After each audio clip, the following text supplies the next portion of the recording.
Сейчас я слово даю Ринату Шаймарданову, который вас ознакомит с теми документами, которые были приняты на заседании Крымско-Татарского народного фронта, для того, чтобы мы здесь его приняли.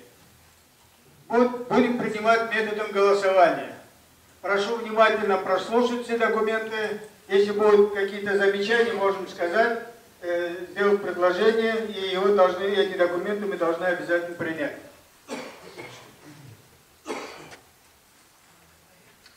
Уважаемые соотечественники, мне пришлось принимать участие во всех собраниях, которые проводил Крымско-Татарский народный фронт в Киеве.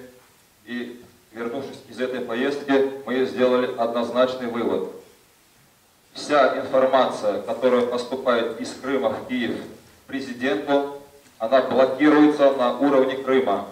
А та информация, которая все-таки ложится на стол президента, она ложится в искаженном виде. Все те министерства, в которых мы были, все те люди в администрации президента, с которыми мы разговаривали, делали огромные глаза, когда мы говорили им о своих инициативах. Они говорили так: нам говорили совершенно обратное. То есть это говорит только о том, что в Крыму действует депутатская, чиновничья мафия, которая заинтересована в том, чтобы крымско-татарский вопрос не решался как можно дольше.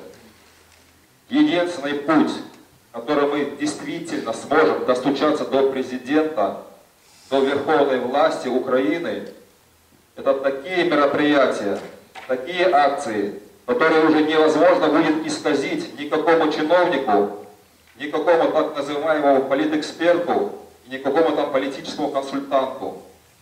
Именно в связи с этим событием, в связи с этой позицией, Крымско-Татарский народный фронт, исполком фронта, разработал 3 документа, которые я сейчас вам зачитаю, и которые будут разосланы в самые высшие инстанции, розданы нашим людям, и по итогам этих документов будет начата акция, направленная на привлечение внимания к крымско-татарскому вопросу.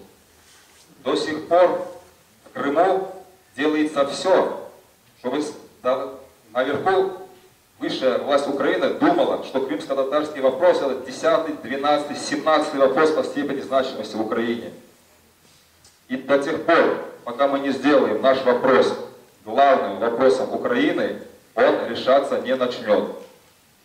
О том, как это сделать, мы должны думать каждый день, каждый из нас. И не только делать, но и действовать. Сейчас я зачитаю телеграмму президенту Украины Януковичу, председателю Совета министров АР Крым Могилеву. Мы, ветераны национального движения крымских татар и 17 общественных организаций, объединившихся в Крымско-Татарский народный фронт, начиная с 3 декабря 2011 года, неоднократно ставили перед властями Украины и Крыма 2 задачи. Первое. О принятии и введении в действие до 18 мая 2012 года закона Украины о восстановлении прав и реабилитации репрессированного крымско-татарского народа. И второе. О проведении 18 мая 2012 года на площади Ленина в Симферополе чрезвычайного общенародного собрания крымско-татарского народа. Эти предложения крымских татар властями Украины и Крыма были проигнорированы.